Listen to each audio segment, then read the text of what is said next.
Bulletin کا آغاز کریں۔ وزیر اعظم شہباز شریف کا کہنا ہے کہ ملکی تاریخ میں بڑے حادثات ہوئے، کبھی کسی سیاسی جماعت نے فوجی تنظیمات نہیں جلائیں۔ 4 سال چور اور ڈاکو کے نعرے لگانے والا پکڑا گیا تو جتھے قائد اعظم کے گھر پر چڑھ دوڑے۔ کراچی میں تقریب سے خطاب میں وزیر اعظم کا مزید کہنا تھا کہ ذمہ داروں کو قانون کے مطابق سزا پر کسی کو اعتراض نہیں ہونا چاہیے۔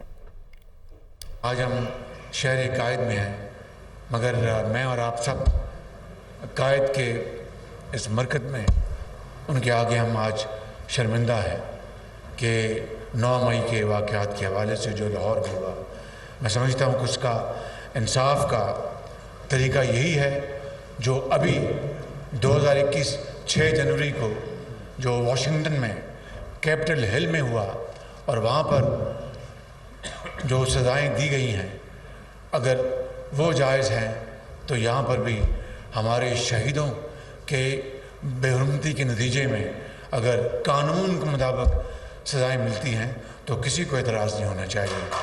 پاکستان پائندہ باد۔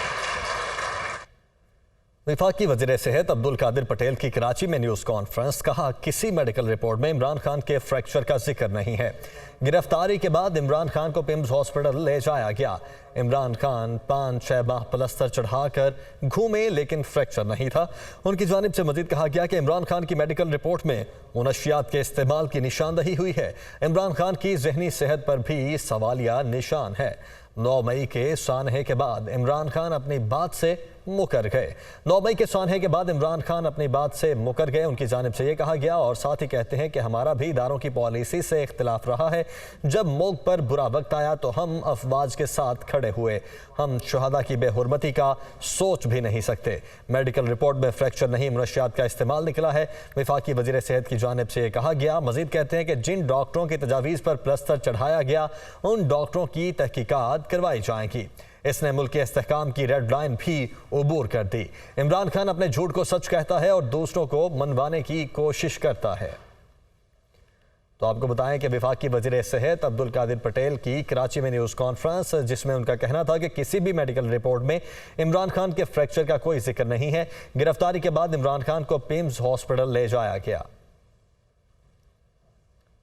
تحریک انصاف کے رہنما مراد راس نے بھی پارٹی سے راہیں جدا کر لی ہیں۔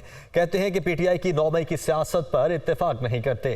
یہ مشکل دن ہے۔ آج عمران خان اور تحریک انصاف سے راہیں جدا کر رہے ہیں۔ جو سمجھتے ہیں ملک نے آگے چلنا ہے انہیں چاہیے وہ مل کر بیٹھیں۔ وہ لاہور میں پریس کانفرنس کر رہے تھے۔ 9 مئی والا ہم بالکل اس قسم کی ایجیٹیشن والی جو سیاست ہے پی ٹی آئی کی، اس میں ہم بالکل اس کے ساتھ ایگری نہیں کرتے۔ اینڈ آج آپ سوچ نہیں سکتے کہ کتنا مشکل دن ہے آج، کیونکہ ہم نے کبھی سوچا نہیں تھا کہ یہ دن آئے گا۔ میں نے تو کبھی نہیں سوچا تھا، مجھے پتا ہے میرے بھائیوں نے بھی یہاں کبھی نہیں سوچا تھا یہ دن آئے گا کہ ہمیں یہ کہنا پڑے گا کہ ہم عمران خان صاحب اور پی ٹی آئی سے اپنے رستے جدا کر رہے ہیں۔ سابق وفاقی وزیر فردوس عاشق اوان نے تحریک انصاف چھوڑنے کا اعلان کر دیا۔ اسلام آباد میں پریس کانفرنس کرتے ہوئے ان کا کہنا تھا کہ اس گھر کو آگ اسی کے گھر کے چراغ سے لگ گئی ہے۔ عمران خان اور پاکستان ساتھ ساتھ نہیں چل سکتے۔ زمان پارک میں شرپسندی کی منصوبہ بندی کی گئی۔ میں ان تمام شرپسند اور دہشت گرد کارروائیوں کی وجہ سے پی ٹی آئی کا حصہ نہیں رہوں گی اور اپنے راستے جو ہیں وہ پی ٹی آئی سے جدا کر رہی ہوں، کیونکہ میرا یہ بیلیف ہے کہ جو شہداء ہیں وہ ہمارے ان کی محبت اور وطن کی محبت اور عقیدت جو ہے، شہداء کی عقیدت اور وطن کی محبت جو ہے وہ ہمارے ایمان کا حصہ ہے، اور جنہوں نے یہ شہداء کی بے تقیری کی ہے انہوں نے پاکستان کی اساس پہ حملہ کیا ہے، پاکستان کے نظریے کو پارا پارا کیا ہے، تو لہٰذا عمران خان اور پاکستان ساتھ ساتھ نہیں چل سکتے۔ عمران خان 9 مئی کے واقعات کا مرکزی کردار جناح ہاؤس میں بے دردی سے تباہی پھیلائی گئی، چلاؤ گھیراؤ بغاوت کی تربیت کا نتیجہ ہے، سب کچھ اچانک نہیں باقاعدہ منصوبہ بندی کے تحت ہوا۔ جناح ہاؤس لاہور میں میڈیا سے گفتگو کرتے ہوئے خواجہ آصف نے مزید کہا کہ عالمی تنصیبات کو نقصان پہنچانا ناقابل معافی ہے۔ جس طرح بے دردی کے ساتھ اس رہائش گاہ کے اوپر جس طرح تباہی پھیلائی گئی ہے، جس طرح اس کو ڈیمیج کیا گیا ہے، جس طرح آگ لگائی گئی ہے، یہ کوئی بے ساختہ یا سپونٹینیس نہیں، قطعی طور پہ نظر نہیں آتا، یہ سارا کچھ پلانڈ تھا۔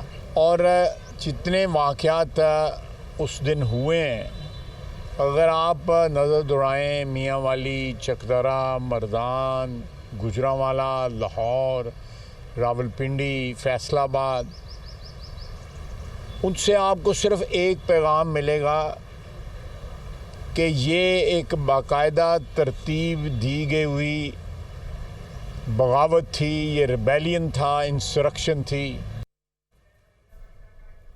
ظہور الہی روڈ تاحال پولیس کے انحصار میں، پولیس نے پرویز الہی کی رہائش گاہ کی جانب جانے والے تمام راستے بند کر رکھے ہیں۔ پولیس کے اعلیٰ افسران کے ظہور الہی روڈ کے دورے جاری ہیں۔ ایلیٹ فورس اور اینٹی رائٹ فورس کی کچھ نفری ابھی بھی موقع پر موجود ہے۔ میڈیا کی گاڑیاں ظہور الہی روڈ سے ہٹوا دی گئی ہیں۔ آپ کو اپڈیٹ کر رہے ہیں کہ ظہور الہی روڈ تاحال پولیس کے انحصار میں ہے۔ پولیس نے پرویز الہی کی رہائش گاہ کی جانب جانے والے تمام راستے بند کر رکھے ہیں۔ پولیس کے اعلیٰ افسران کے ظہور الہی روڈ کے دورے جاری ہیں۔ آپ کو بتا رہے ہیں کہ ایلیٹ فورس اور اینٹی رائٹ فورس کی کچھ نفری ابھی بھی وہاں موقع پر ہی موجود ہے۔ لاہور میں میڈیا کی گاڑیاں ظہور الہی روڈ سے ہٹوا دی گئی ہیں۔ پرویز الہی کے گھر پولیس کی جانب سے یہ بند کیا گیا ہے، یہ رستے پولیس نے پرویز الہی کی رہائش گاہ کی جانب جانے والے تمام راستے بند کر رکھے ہیں۔ آپ کو بتا رہے ہیں کہ ایلیٹ فورس اور اینٹی رائٹ فورس کی کچھ نفری ابھی بھی موقع پر ہی موجود ہے۔ حمزہ خورشید ہمارے ساتھ موجود ہیں۔ حمزہ بتائیے گا اس متعلق۔ میں اس وقت موجود ہوں کینال روڈ پر، اور جو ہے سیدھا جاتی ہے پرویز الہی کے گھر کی طرف، اور اس کو ظہور الہی روڈ بھی کہا جاتا ہے۔ لیکن ہم اب سے کچھ دیر قبل جو ہے وہ جو پرویز الہی کی رہائش گاہ ہے اس کے سامنے موجود ہے، لیکن جو دوبارہ سے جو ہے کل جو گزشتہ روز ہم نے دیکھا جس طرح آپریشن کیا گیا، دوبارہ سے اب اعلیٰ حکام جو ہے وہ پہنچ چکے ہیں پولیس کے۔ اس کے علاوہ پولیس کی ایک بھاری نفری جو ہے وہ پرویز الہی کے گھر کے آگے پہنچ چکی ہے، اور میڈیا حضرات اور صحافی برادری جتنی بھی ہے اس کو وہاں سے پرویز الہی کے گھر کے آگے سے ہٹا کر جو بیریکیڈ کیا گیا ہے اس کے پیچھے لگوا دیا گیا ہے، اور کسی بھی قسم کی وہاں سے فوٹیج کی اجازت نہیں دی گئی۔ جب ان کو 12 دفعہ باور کرایا گیا کہ ہمارا کام ہے، لیکن اس کے باوجود جو ہے وہ میڈیا کو ہے بیریکیڈ کے اس طرف کر دیا گیا، اور ادھر سے پرویز الہی کی جو رہائش ہے وہ تقریباً 2 سے 2.5 کلومیٹر دور ہے۔ اور ابھی ذرائع کے مطابق اس وقت ایس پی امارہ شرازی اور اس کے علاوہ ڈی آئی جی صادق ڈوگر اور اینٹی کرپشن کی ٹیم جو کہ گزشتہ روز بھی پرویز الہی کے گھر پر آپریشن کرتے رہے ہیں، وہ موقع پر پہنچ چکے ہیں، اور دوبارہ جو ہے وہ سرچ آپریشن کی تیاریاں کر لی گئی ہیں، اور اب سے کچھ ہی دیر میں جو ہے وہ آپریشن کو دوبارہ شروع کیا جائے گا۔ یہ جو کیس ہے یہ اینٹی کرپشن کا کیس ہے، اور پرویز الہی پر جو ہے وہ مبینہ طور پر کروڑوں کی کرپشن کا الزام ہے، اور اس کی ضمانت جو ہے وہ کل صبح جو منسوخ کی گئی تھی، اور اسی کے سلسلے میں پولیس متحرک ہوئی، اور ایک بڑی نفری یہ دیکھنے میں سامنے ہے جس کے ساتھ اینٹی کرپشن کی ٹیم تھی، اور انہوں نے باقاعدہ 5 گھروں کی جو ہے وہ سرچ کی تھی۔ اس وقت جو ہے وہ پرویز الہی کے گھر کو جو ہے وہ ذرائع کے مطابق کچھ ہی دیر میں آپریشن دوبارہ شروع کیا جائے گا۔ حمزہ خورشید ہمارے ساتھ موجود تھے، آپ کا شکریہ۔